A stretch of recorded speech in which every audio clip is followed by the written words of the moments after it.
mesma experimentasse ainda mais excitação e euforia em seus braços. A um sinal imperceptível do chefe, Gabriel voltou ao ambiente da residência dos dois e, informando Juvenal de que havia chegado o momento adequado, observou as operações magnéticas através das quais Marcelo foi retirado do corpo, ainda envolvido pelos problemas do escritório e, como se alguém o convidasse a aliviar as tensões de um dia de trabalho estafante, deixou-se arrastar para aquele mesmo ambiente de diversão que lhe parecia muito familiar. Vendo-se transferido rapidamente para o local onde a balada espiritual se desenrolava, logo pensou consigo mesmo em ir buscar a companheira, uma vez que era junto com ela que ele se divertia em oportunidades como aquela. Sem entender direito o mecanismo da indução espiritual de que ia sendo objeto, Marcelo escutou Juvenal sussurrar-lhe aos ouvidos que Marisa já tinha chegado e que, em breve, ele a iria encontrar, bastando, para isso, que observasse os que estavam dançando à sua frente. Sabendo das condições prévias do plano astuto, assim que chegaram ao local, Gabriel dirigiu-se ao casal e informou ao seu líder, com gestos que Marisa não pôde ver, acerca da presença de Marcelo em determinada área do ambiente, preparando, desse modo, o encontro do casal. Manipulando, então, a jovem que já se entregara por completo aos seus carinhos, a ardilosa entidade encaminhou-se lentamente, valendo-se do sacolejar da dança, para o local onde Marcelo se encontrava, apalermado, esperando a chegada da esposa. À medida que isso foi acontecendo, a entidade travestida de Glauco envolveu ainda mais a jovem, sussurrando-lhe coisas ao ouvido, atraindo-lhe ainda mais o corpo, tornando ainda mais ardentes os beijos e as intimidades, exatamente para que tudo acabasse flagrado pelo espírito de Marcelo. Marisa já não se mantinha nenhum pudor diante daquele assédio que, longe de afastar pela força de vontade, ela ansiava pelos desejos de mulher caprichosa que sonha em estar nos braços do homem que admira. Marcelo, para ela, quase não existia, nem lhe representava o esposo com o qual realizava as próprias fantasias íntimas, no aconchego de sua casa. Somente Glauco lhe interessava. No entanto, assim que as coisas se tornaram favoráveis, o chefe se aproximou do local onde Marcelo se postava, ansioso e confuso, ao mesmo tempo em que Juvenal lhe indicava a chegada da esposa, despertando a atenção do marido na direção do casal voluptuoso que rodopiava à sua frente. Imediatamente, Marcelo identificou a esposa nos braços de outro homem e mais assustado se mostrou ao perceber que se tratava do amigo Glauco. A situação estava consumada. Marisa aos beijos e carícias íntimas com outro homem, bem ali na sua frente. Descontrolado, Marcelo pulou do lugar onde estava e partiu para o meio dos dois aos gritos. Os diversos dançarinos que ali se encontravam pouco caso fizeram de sua reação, continuando a desfrutar, cada qual, de sua própria atmosfera viciada. No entanto, assim que atingiu o local onde a esposa se achava, desejou partir para a agressão contra o seu companheiro de dança, no que foi impedido por Juvenal, que se fazia como que um dos responsáveis pelo lugar. Não, meu amigo, aqui dentro nós não permitimos briga. Se você não se controlar, vamos colocá-lo para fora aos safanões. Mas é minha mulher, gritava ele, ela está me traindo com meu amigo bem na minha cara. Isso é um problema que você tem que resolver na sua casa e não causando tumulto aqui dentro. Descontrolado diante da visão surpreendente, não conseguiu entender o que acontecerá com Glauco, que desaparecerá sem deixar vestígios. A própria Marisa, estupefata com a cena constrangedora do encontro com seu marido, num átimo recobrou a consciência clara do que estava acontecendo. Procurando uma explicação para o inusitado envolvimento, desejou valer-se do apoio de Glauco para ajudá-la a desculpar-se. No entanto, para sua surpresa, viu que o rapaz havia desaparecido como que por milagre. Essa era a primeira parte do plano. Assim que Marcelo constatasse a conduta irregular da esposa junto daquele que parecia ser o seu amigo, o chefe abandonaria a forma perispiritual na qual se ocultava como Glauco e, voltando à sua aparência habitual, tornar-se-ia um estranho no meio dos demais, fomentando o ciúme e a raiva entre o casal e deixando Marisa e Marcelo entregues um ao outro. Ela, misturando a excitação e o erotismo daquele encontro estimulante, com o constrangimento de ter sido flagrada pelo esposo em uma atitude inexplicável. Ele, por estar ali, na condição do marido duplamente traído, tanto pela esposa quanto pelo amigo.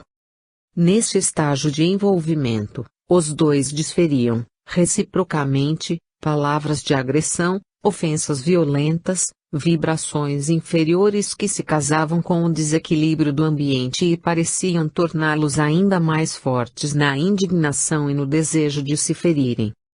Por fim, engalfinharam-se em uma luta física, com Marcelo esbofeteando a face da mulher e esta enterrando suas unhas na aparente carne do marido.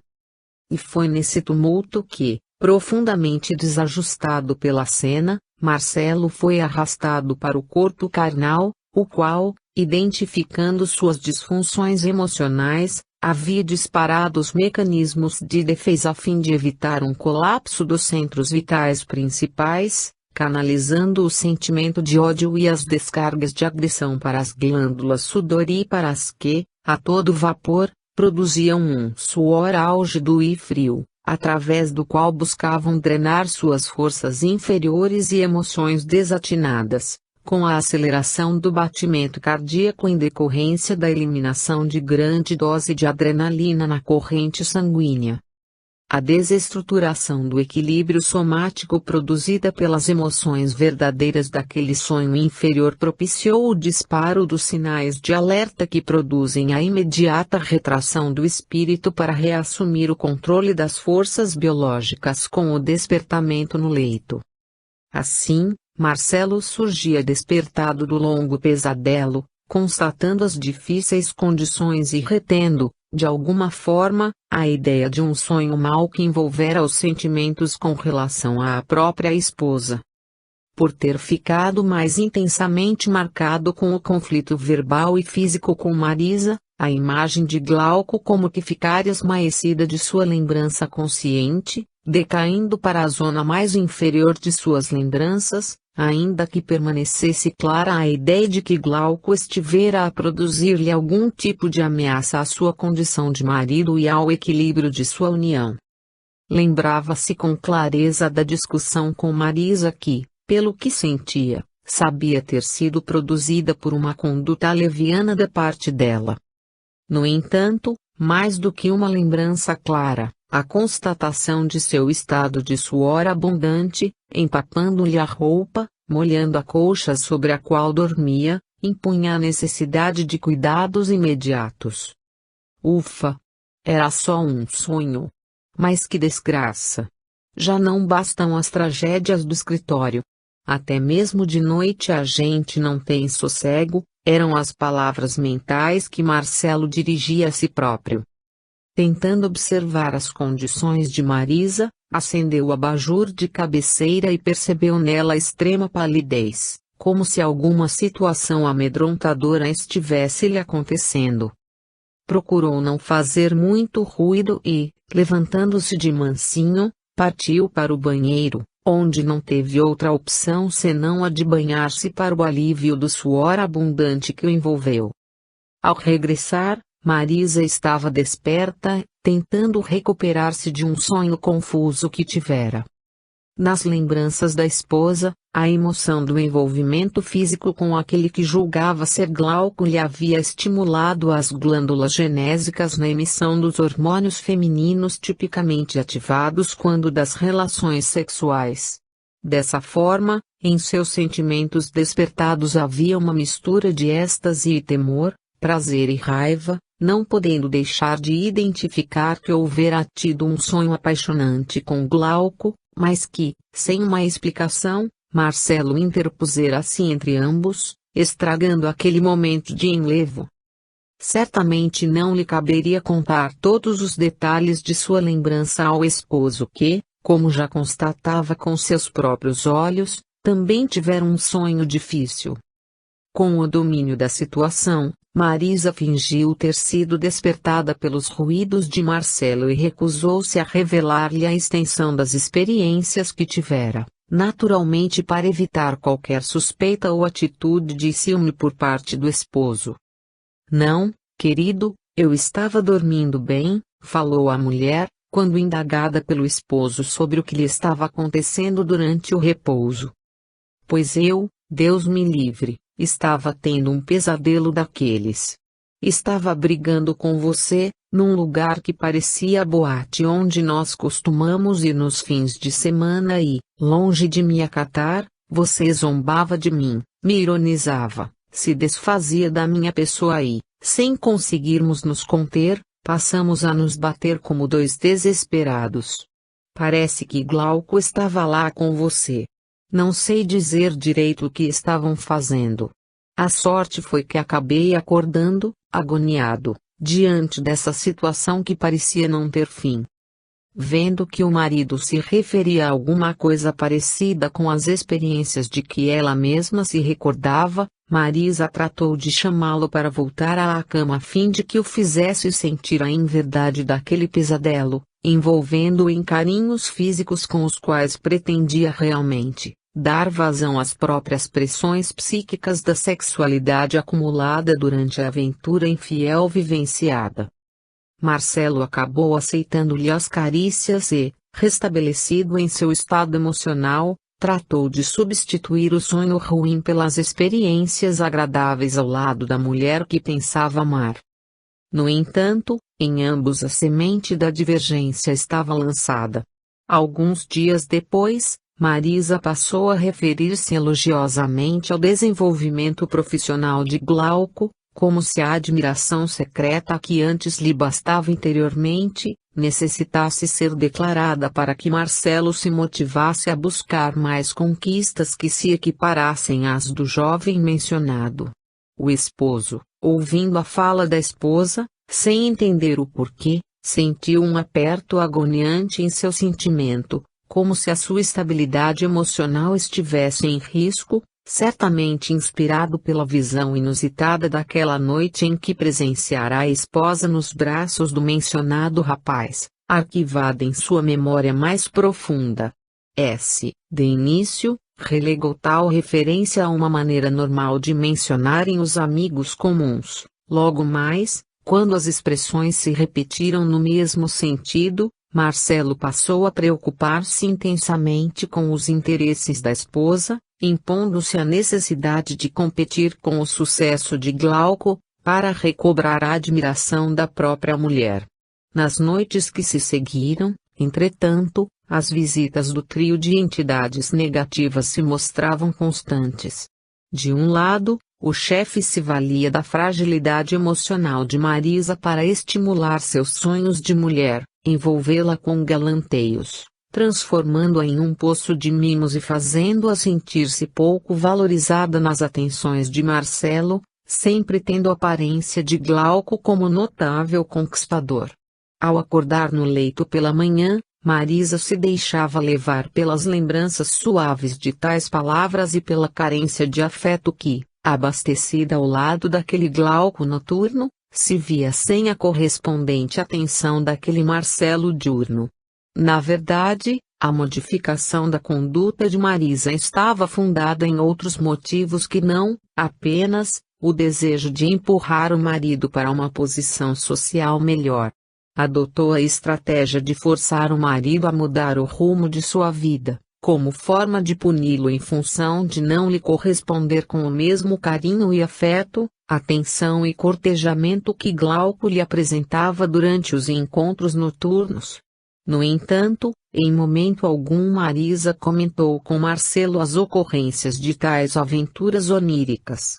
Quando elas passaram a ser a expressão do prazer sexual explícito, Marisa tomou a decisão de recusar a procura do esposo, alegando cansaço físico, desajuste orgânico, longe de perceber que estava sendo envolvida pela ação inteligente de entidades que, com isso, procuravam levar o desequilíbrio ao ambiente familiar, vulnerável à lucidez do Marcelo. Marcelo identificou a postura estranha da esposa, alguns dias depois, quando, como já explicamos nos capítulos anteriores, a mesma passou a tratá-lo com indiferença, atribuindo esse comportamento à sua frustração da esposa pela sua demora em conquistar os mesmos valores de sucesso e brilho social que Glauco demonstrava na sua própria carreira. Acostumados a uma vida social intensa, na qual todos tinham que dar sinais aos outros de seu progresso, as noitadas nas baladas do mundo, nos restaurantes ou nos encontros diversos tinham mais a função de permitir a todos se exporem uns aos outros, em suas conquistas, em seus progressos pessoais, do que, propriamente falando, conviverem de forma sadia e trocarem afetividade natural e espontânea entre si. Era mais um encontro de solitários que pretendiam continuar solitários do que encontro de amigos que se pretendiam alimentar os bons sentimentos de consideração e estima. Por isso é que, para Marisa, a posição de Glauco era tão interessante e a de Marcelo tão pouco inspiradora para suas cogitações de mulher.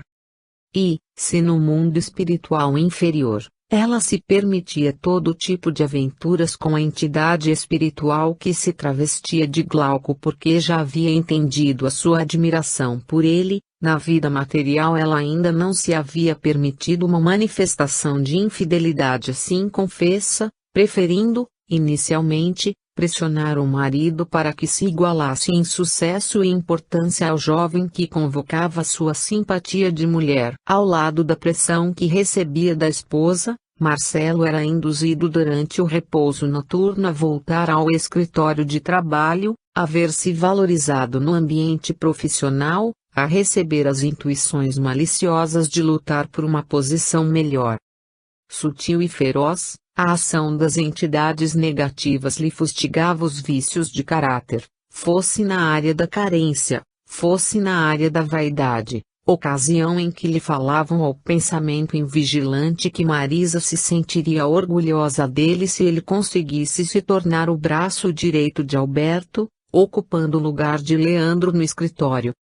Ao voltar ao corpo, no dia seguinte, sem entender o motivo de sua ansiedade, Marcelo aceitava o alvitre que lhe havia sido plantado no espírito pela sugestão sutil das entidades trevosas, na noite anterior e, entendendo que sua esposa espera mais de sua atuação profissional, passou a entrever a necessidade de adotar uma estratégia para conseguir chegar ao posto que era ocupado pelo Dr. Leonardo, ocasião em que, como já vimos antes, passou a arquitetar o plano de conquistar as outras 3 advogadas que lá trabalhavam, de forma a poder contar com elas ao seu lado, quando o momento se apresentasse favorável para a substituição daquele que era o braço direito do sócio principal.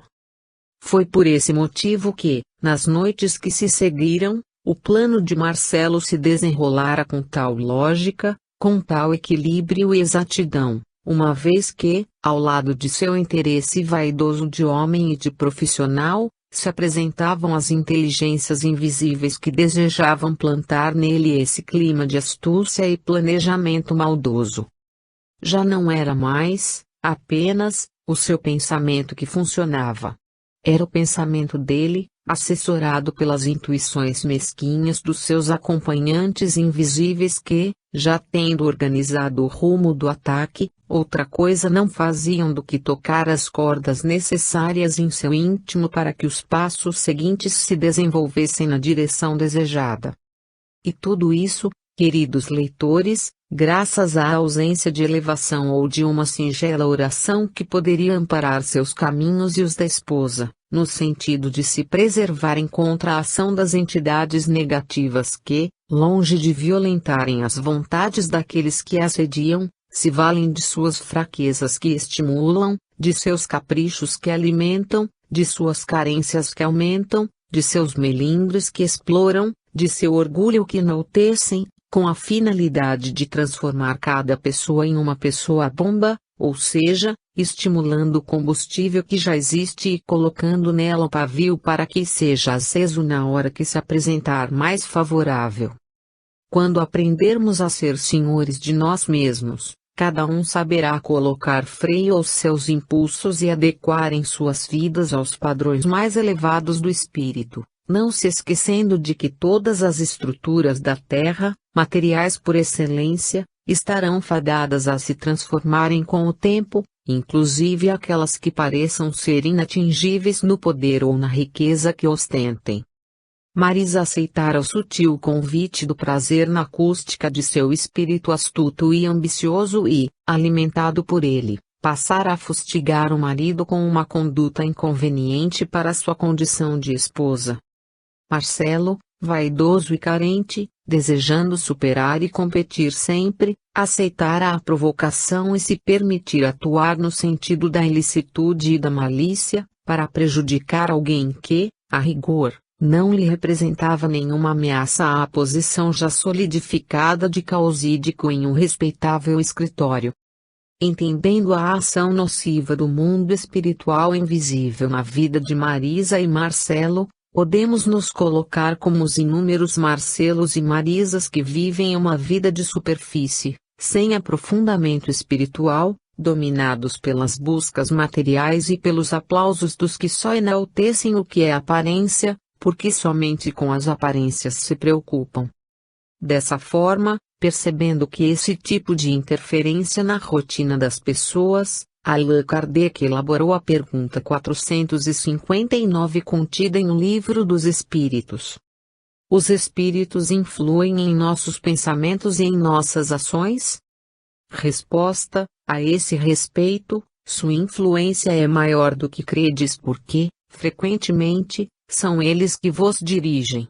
E como podemos notar até aqui, não houve nenhuma violência por parte dos espíritos, a obrigarem uma pessoa a fazer algo que ela não desejava realizar. Aproveitaram-se das fraquezas e desejos de todos e os estimularam para que dessem vazão aos seus caprichos e prazeres. Sabendo que gostamos de incêndio, eles apenas nos apresentam a caixa de fósforos e nos estimulam a que risquemos o primeiro palito, pela aventura de vermos o fogo brotar do palito inocente. E quando este se acende, percebemos que estamos no meio do depósito de gasolina, pronto para explodir e para nos levar junto com ele. 5. O perfil dos envolvidos. Marcelo, então, envolvido pelas sutis sugestões do mundo invisível e pelas tendências internas de sua personalidade, passou a colocar seu plano em ação, buscando acercar-se das 3 colegas de trabalho, tomando o cuidado necessário para que tal postura não levantasse suspeitas. Iniciou sua ação pelo oferecimento de pequenos favores que pudessem ressaltar a gentileza masculina, na atenção com que homenageia o sexo oposto. Um oferecimento de café, um favor com documentos que se achavam em lugar indevido, a possibilidade de solicitar a opinião de algumas delas para suas dúvidas como profissional em certo caso mais espinhoso. Tudo isso passou a ser uma conduta bem medida do advogado para que, de uma forma ou de outra, as suas 3 colegas pudessem ir sendo conquistadas. Marcelo não tinha interesse em envolver-se afetivamente com elas. Seu desejo era estreitar os laços de amizade para que, contando com a inclinação das 3 para seu lado, no momento adequado desse o golpe fatal sobre a posição de Leandro. As 3 companheiras de tarefas jurídicas eram independentes nas suas atividades, cada uma delas contando com sua sala separada, seus processos e clientes, de maneira que não tinham uma comunicação muito íntima que pudesse, logo de início, identificar em Marcelo uma mudança radical de comportamento, indício de estratégia. Letícia era, dentre as 3, a mais antiga no escritório. tinha uma personalidade carente por dentro, com aparência exterior de absoluta segurança. Profissionalmente era competente e sabia que precisava demonstrar seus atributos de inteligência a fim de que pudesse se manter naquela estrutura tão competitiva. Sua vida de trabalho era marcada pela corrida atrás do sucesso e das vitórias no fórum. Sua vida afetiva estava ferida pela infelicidade e pela solidão, já que sua postura exterior de sólida segurança e opinião inflexível acabavam por afastar qualquer possível pretendente que, diante de seu caráter forte e quase másculo em certas coisas, preferia acercar-se de mulheres menos firmes e aparentemente autossuficientes. Isso deixava Letícia extremamente aflita porquanto as suas ânsias e buscas conflitavam na área do coração, tornando difícil conciliar o seu caráter determinado e seguro com a necessidade de se demonstrar dócil e insegura para não assustar os possíveis interessados. Se ela conseguia fazer esse joguinho por algum tempo, sempre chegava o dia em que a encenação acabava, ocasião em que, nas discussões e nas divergências de opinião, sempre se revelava diante do interlocutor, espantado com suas maneiras que não admitiam a derrota nos argumentos. Quando se dava conta de que se deixar trair por essa personalidade vulcânica, estimulada pela necessidade de sobrevivência em um meio extremamente marcado pela liderança masculina como era o escritório onde trabalhava, tinha que amargar o arrependimento pelo descontrole, encontrando novamente a solidão em decorrência do afastamento do interessado.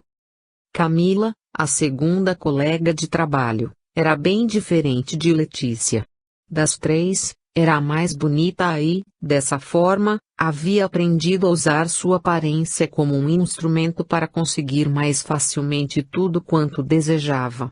Graças a tal argumento, identificar a fragilidade masculina, sempre atraída pela estética e pelas formas, a cercá-la de gentilezas e galanteios, que ela aceitava ou desprezava segundo suas necessidades imediatas ou conveniências.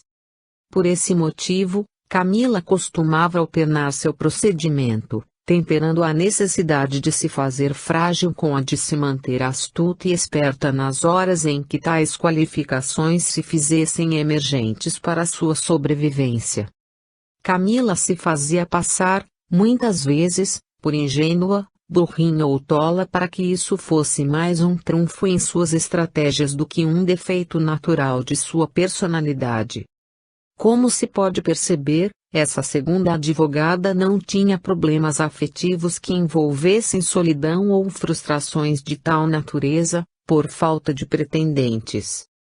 No entanto, suas dores íntimas eram tão grandes ou maiores do que as de Letícia, já que, por causa de sua aparência, nunca podia saber se os homens a procuravam por gostarem dela ou por desejarem seu corpo.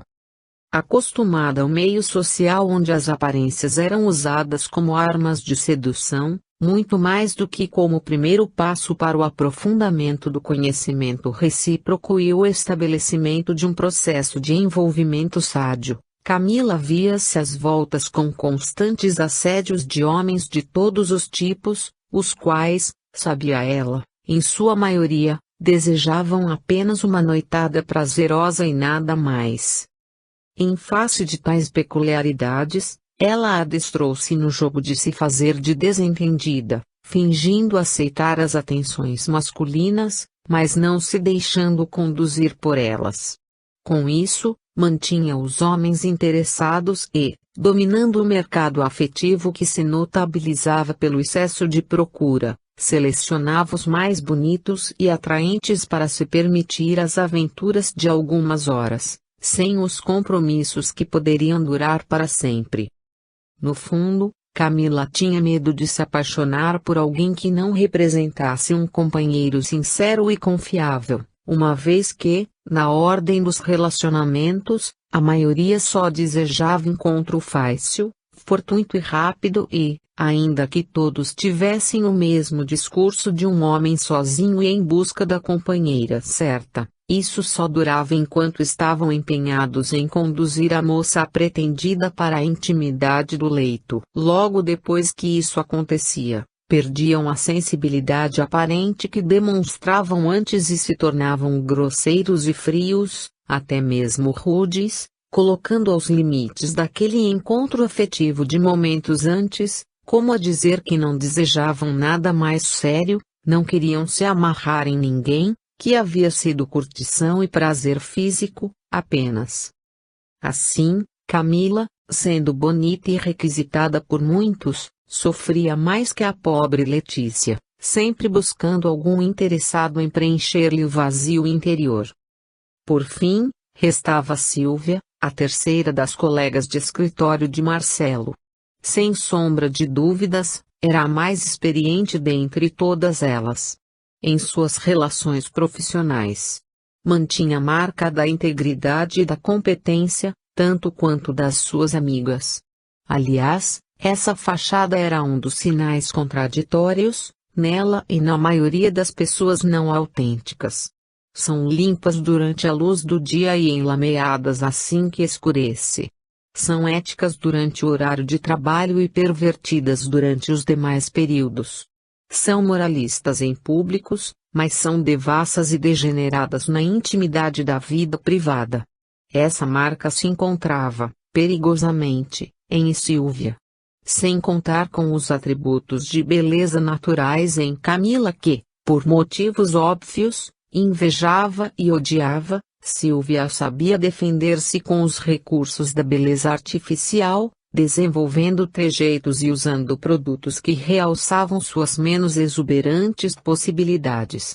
Os homens são uns idiotas. Nas mulheres, eles se encantam com o que não estão vendo, com o que imaginam e quando, por fim, chegam no momento tão esperado da intimidade, estão tão loucos e ansiosos, além do fato de o ambiente ser, em geral, tão pouco iluminado, que a perfeição ou a beleza exuberante é o que menos lhes importa. Depois que acaba, cada um vai para o seu lado mesmo e a vida continua, era a teoria da vivida Sílvia. No entanto, essa maneira astuta e quase vil era bem escondida por uma postura séria que demonstrava até uma certa timidez. Sílvia era a única casada das três, o que não passava de um mero detalhe no universo de seu caráter pouco elevado. Seu marido, outro advogado, trilhava a vida pela mesma estrada de responsabilidade afetiva, mantendo a união como uma fachada para parecerem felizes e dividirem despesas, aproveitando-se um do outro nas horas em que suas agendas para encontros clandestinos estavam vazias de diferentes emoções. Entre eles havia essa combinação tácita de que podiam fazer tudo o que desejassem, desde que mantivessem a discrição e o outro não se inteirasse das loucuras cometidas na infidelidade consentida, mas não conhecida. E, assim, Sílvia vivia de aventura em aventura, fosse com colegas de profissão que se apresentassem convenientes e interessantes, fosse com ex-clientes, aflitos e carentes, em posição de destaque ou como forma de comemoração pela vitória da causa do ambiente do foro. Sílvia, no entanto, não era muito exigente em questão de envolvimentos físicos. Bastava que seus olhos se vissem agradados para que suas estratégias para a sedução fossem colocadas em ação. No entanto, sabia ser interessante durante o envolvimento e tornar-se fria logo a seguir, a fim de não criar enroscos e problemas desagradáveis com parceiros que desejassem amarrar ao coração.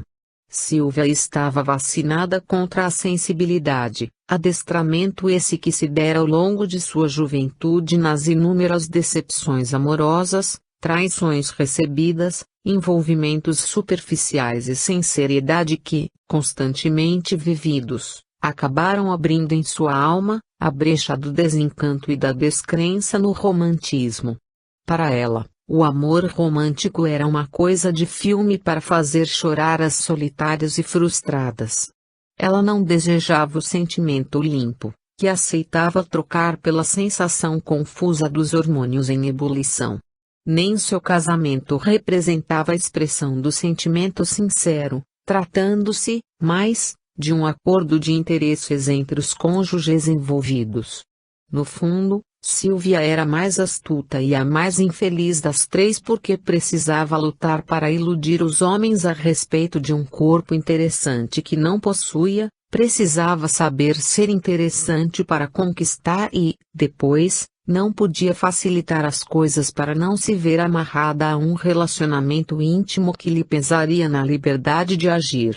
Por isso, a maioria de suas conquistas e aventuras se dava com homens igualmente casados, recurso que ela escolhera para livrar-se da condição difícil do compromisso e da paixão que surgem com mais facilidade no coração dos descomprometidos.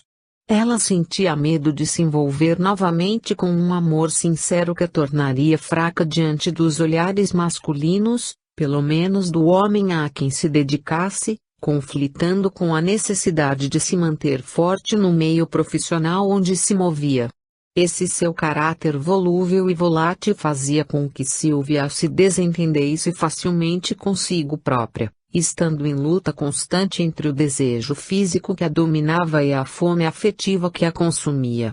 Por óbvios motivos, Sylvia era a mais perturbada espiritualmente, dominada pelos instintos sexuais inferiores a se permitir as cirandas da intimidade sem a proteção da afetividade sincera, o que a tornava extremamente vulnerável às perturbações espirituais que se fixam, sempre, nas áreas de maior fragilidade do caráter. Como você pode perceber, então, querido leitor, a situação das três era intimamente muito complexa, ainda que, exteriormente, se apresentassem com belas roupas, excelentes posturas profissionais, seriedade a toda prova, competência e delicadeza de trato.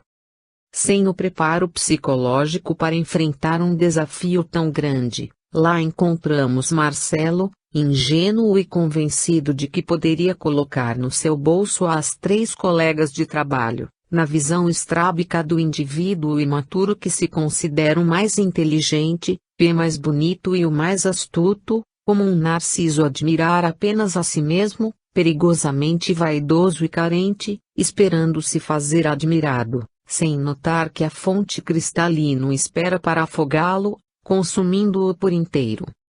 Ao lado de todos eles, você pode imaginar como era o ambiente espiritual desse escritório de advocacia onde vivenciavam estas experiências. Se o inferno existisse, o local onde tudo isso estava acontecendo era comparável a seu posto avançado, na superfície da Terra. As entidades que ali se mantinham dominantes traziam consigo as marcas iguais ou pioradas dos defeitos íntimos dos próprios encarnados. Arrogância, astúcia, petulância, maldade, cinismo, depravação, viciosidade, correspondiam às características dos inúmeros espíritos perturbadores que ali se acumulavam, transformando o ambiente magnético daquele local de trabalho em um pardieiro da pior espécie.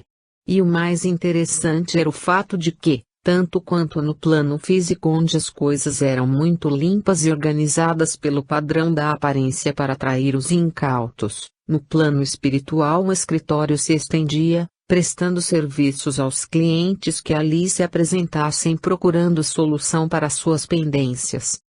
Assim, na atmosfera invisível, o escritório também era marcado por uma estrutura degenerada que comportava atendentes, funcionários internos e advogados preparados para defender a causa daquele que buscasse seus serviços. Naturalmente que a natureza de tais tarefas não correspondia àquela que era objeto das causas humanas. Lá, inúmeras entidades revoltadas se alistavam para contratar a atenção dos espíritos perversos, que eram consultados na condição de planejadores das trevas, a fim de se estabelecerem processos de perseguição pessoal, o que levava tais espíritos, inferiorizados no caráter, mas poderosamente inteligentes, a examinarem a questão do interessado, avaliar os pontos fracos de suas vítimas e, então, elaborar um plano de ataque que viesse a lhes atingir direta e indiretamente. Tal elaboração era minuciosa e não tinha em mente tão somente àqueles que se visava prejudicar de pronto. Muitas vezes, acostumados com a astúcia e a malícia desenvolvidas na atividade profissional que lhes havia marcado a passagem pela terra, ali, advogados corruptos, magistrados venais, políticos indecentes se congregavam em uma sociedade cuja finalidade era a continuidade de seus planos e estratégias no lado invisível da vida. A estrutura espiritual desse grupo de entidades se vinculava à organização mais ampla, onde encontramos nossos personagens Juvenal e Gabriel conversando com o chefe à espera das ordens de seu presidente. Por isso, os espíritos planejadores que trabalhavam naquele ambiente astral, que correspondia ao escritório físico, podiam contar com os recursos de perseguição que seriam acionados assim que houvesse o acordo de interesses entre os que chegavam pedindo ajuda profissional e a estrutura trevosa que os atendia. Uma vez acertados os detalhes, os empregados da organização saíam no cumprimento do planejado, indo solicitar da organização fornecimento de trabalhadores para o início do processo de perturbação de algum encarnado sobre o qual se voltava a atenção das entidades que o desejavam atingir. Na organização encontravam, em maior número, os espíritos aptos para ajudarem, hipnotizados por inteligências mais poderosas, a fim de que obedecessem cegamente aos processos de obsessão a que seriam atrelados. Em geral, como pode entender o leitor, esse era o preço cobrado pelo escritório daqueles que procuravam seus serviços escusos. O interessado seria atendido, mas se comprometia a servir a organização nas outras atividades que seriam desenvolvidas em outros processos obsessivos.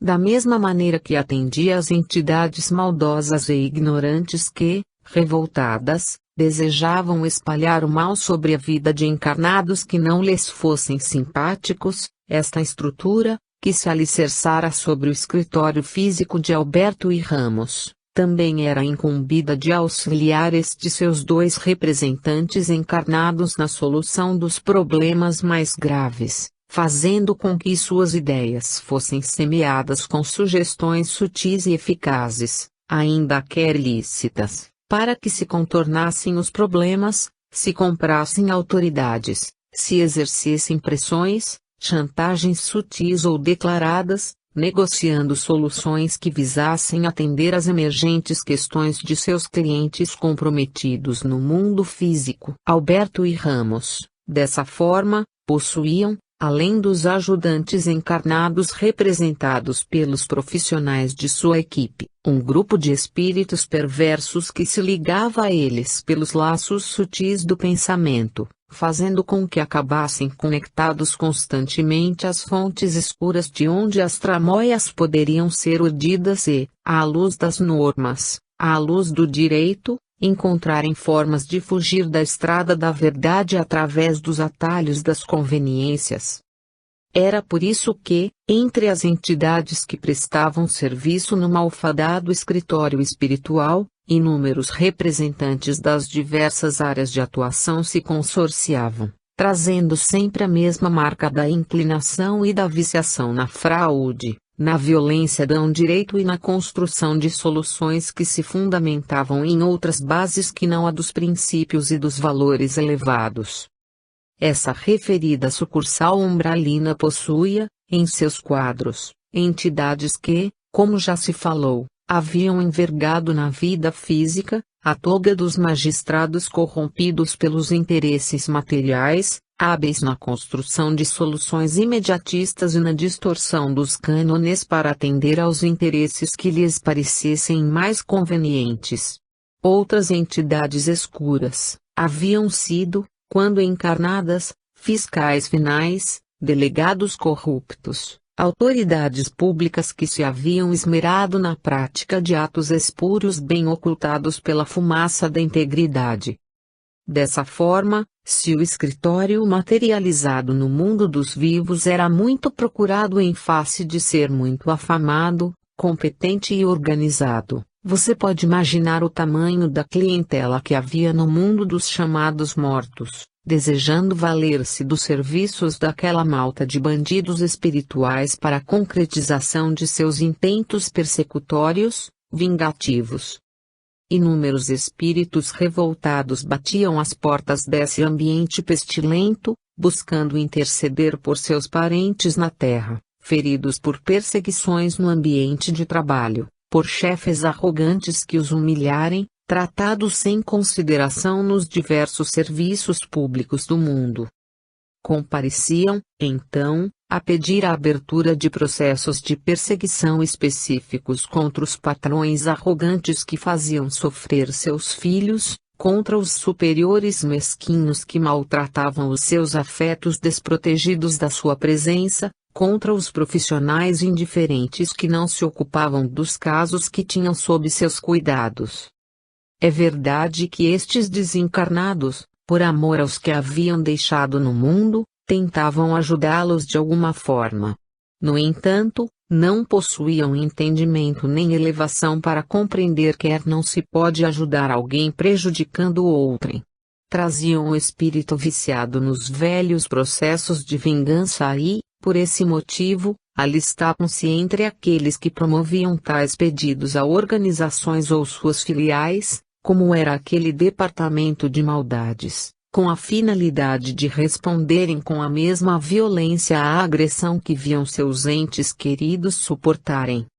Acabariam vítimas do mal que estavam contratando, porquanto eles ficariam imantados e, mais cedo ou mais tarde, submetidos a tratamentos hipnóticos, se transformariam igualmente em zumbis, que seriam empregados nas perturbações de outros tantos invigilantes do mundo.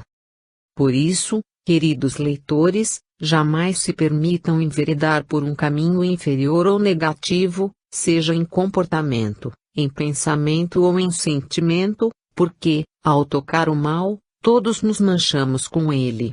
Nódoa essa que precisará ser tirada por nós mesmos, mas que, em face dos efeitos que produza nos outros, pode nos custar, nos procedimentos de limpeza, muito mais do que nos custou quando resolvemos nos sujar com ela.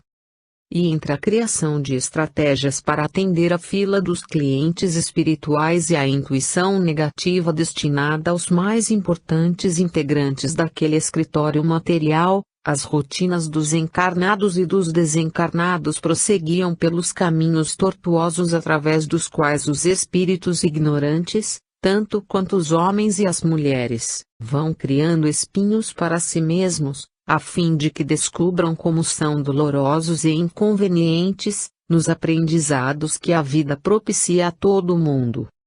6. Começando bem. Para dar continuidade aos seus ingênuos planos de derrubar seus companheiros de escritório através da conquista de apoio das suas outras colegas de lides forenses, Marcelo deliberou que, a partir daquela semana, passaria a ir com seu próprio carro até o centro da cidade, deixando-o estrategicamente posicionado em estacionamento próximo para que, em qualquer necessidade de trabalho, a célebre carona pudesse fazer parte de suas táticas de aproximação, levando uma das suas futuras amigas até o fórum ou a qualquer outro lugar que se fizesse necessário. Para os serviços mais simples, o escritório contava com inúmeros jovens, que serviam de apoiadores do trabalho que lá se desenvolvia. No entanto, fossem como serviçais ou até mesmo como estagiários, havia tarefas que não poderiam deixar de ser feitas pelo próprio advogado. Assim, pensava Marcelo, estaria ele melhor armado se o veículo pudesse lhe corresponder aos intentos, aproveitando qualquer ocasião para facultar a aproximação desejada, dentro de seus planos. Marisa não vai saber mesmo e, por isso, não terei problemas com seus ciúmes, ou com perguntas inconvenientes. Afinal, como sempre deixava o carro no metrô, ela nunca poderia ter conhecimento da alteração de minha rotina, era a conversa que mantinha consigo mesmo. Relembrava a conduta indiferente da esposa e o sonho estranho que tivera, dias antes, no qual estivera sendo desbancado pelo assédio arrojado de Glauco, naquele ambiente que mais se parecia com a pista de dança na boate onde costumavam fazer presença várias vezes ao mês, para as diversões do final de semana, sem se dar conta que, em realidade, tudo se produzira graças à ação espiritual inferior, que os conduzira a um ambiente trevoso no qual, tanto quanto acontece no mundo físico, as entidades davam vazão aos seus impulsos animalizados e viciosos, com a desculpa da diversão. Assim que chegou ao escritório naquela manhã, trazia a mente cheia de ideias e o coração agitado porque sabia da necessidade de corresponder aos anseios da mulher que se tornara sua parceira nos prazeres da carne e, por isso, se permitir a dependência emocional do homem que tudo faz para agradar à companheira com quem compartilha as sensações mais intensas da intimidade arrojada. Observando o perfil das amigas de trabalho, imaginou que a mais acessível ao primeiro ataque seria Camila, aquela que era mais bonita e aparentemente mais acessível porque menos altiva nas suas manifestações. O relacionamento entre todos eles não era hostil na superfície, ainda que, no íntimo, todos tivessem seus trunfos e armas contra todos. Por isso, não deixavam de ter suas conversas e suas discussões teóricas sobre os diversos casos, mas buscando independência e segurança, não permitiam que as coisas passassem disso para uma amizade mais íntima, na qual acabariam por revelar as próprias fraquezas. Bom dia, Camila, como vão as coisas? Muitas audiências hoje? Perguntou Marcelo, chegando sorrateiro à porta da sala da advogada, não sem antes ter se esmerado tanto no traje que vestia quanto no perfume que escolhera com especial cuidado em loja especializada em essências importadas e caras. Oi, Marcelo, estou aqui tão perdida no meio dos papéis que preciso organizar, que ainda não parei para olhar minha agenda. Acho que não tenho nenhuma prevista para hoje, a não ser aqueles casos de emergência que chegam em cima da hora. Ah, que bom! Um dia sem audiências é um privilégio, quase um feriado em nossa rotina maluca. Espero que você possa desfrutá-lo com bastante prazer. Antes fosse, Marcelo. Tenho tanta coisa para dar andamento aqui que, às vezes, sair do escritório, mesmo que seja para fazer audiências, é uma forma de dar um passeio e me afastar de tantos problemas e exigências.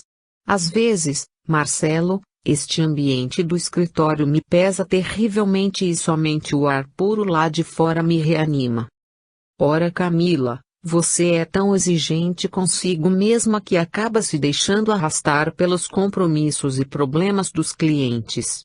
Procure não se envolver tanto, não levar trabalho para casa, não ficar se desgastando com estas papeladas porque, quando a gente morre, as coisas continuarão andando sem nós. Marcelo, eu sei que você está certo, mas fazer o quê? Doutor Alberto está sempre me cobrando e me passando coisas para fazer que não posso decepcioná-lo. Afinal, no fundo, ele é o patrão e está sempre sendo informado por Leandro acerca de nosso desempenho. E falando baixinho como quem deseja revelar um segredo, gesticulou a Marcelo para que se aproximasse, deixara, então, o batente da porta onde se encontrava e dera 2 passos na direção da mesa da colega, para garantir o sigilo, ainda que o escritório estivesse quase vazio naquele horário da manhã, e se pusera atento para escutar-lhe a revelação. Você sabia que eu desconfio que Leandro vem até minha mesa e examina as pastas que eu deixo aqui por cima sempre que me ausento do escritório? Não creio, respondeu Marcel, realmente surpreso. Por que você acha que estou chegando aqui tão cedo, todos os dias? Ora, sei lá.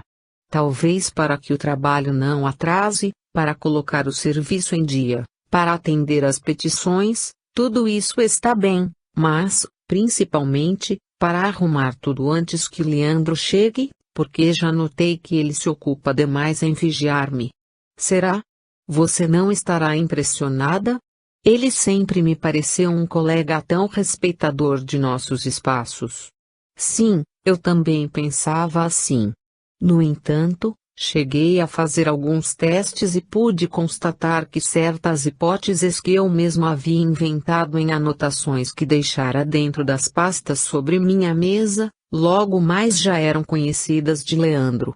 E, como disse, tratavam-se de situações fictícias que eu deixara anotadas no meio dos papéis, apenas para pensar nelas depois, como se elas pudessem dar outro destino para os casos. Certa vez, ele chegou à porta da minha sala e me perguntou se havia conseguido a procuração para o inventário de um cliente, sugerindo que eu estaria atendendo a pessoas por fora, para não precisar compartilhar os honorários. Além do mais, há outras coisas que não posso falar e que, de uma forma ainda mais intensa, me fazem supor a participação do patrão, manipulando todas estas coisas. Mas isso é assunto explosivo que não desejo colocar em suas mãos. Vendo que aquele colóquio já tinha rendido mais do que ele próprio esperava, Marcelo não insistiu no assunto, terminando por dizer: agradeço muito o seu alerta porque, daqui para frente, vou procurar prestar mais atenção nas coisas em minha sala, evitando que olhos bisbilhoteiros fiquem a averiguar as coisas que não lhe correspondem, ainda que não tenha nada a esconder. Só falei, Marcelo, para preveni-lo, porque acho isso muito desagradável para qualquer um de nós. Apenas lhe peço que guarde esta informação como um segredo nosso, porque não tenho provas e não desejo acusar levianamente a ninguém. Pode deixar, Camila, isso vai comigo para o cemitério, respondeu ele, orgulhoso, já se sentindo muito mais próximo dela, sobretudo por causa da expressão segredo nosso.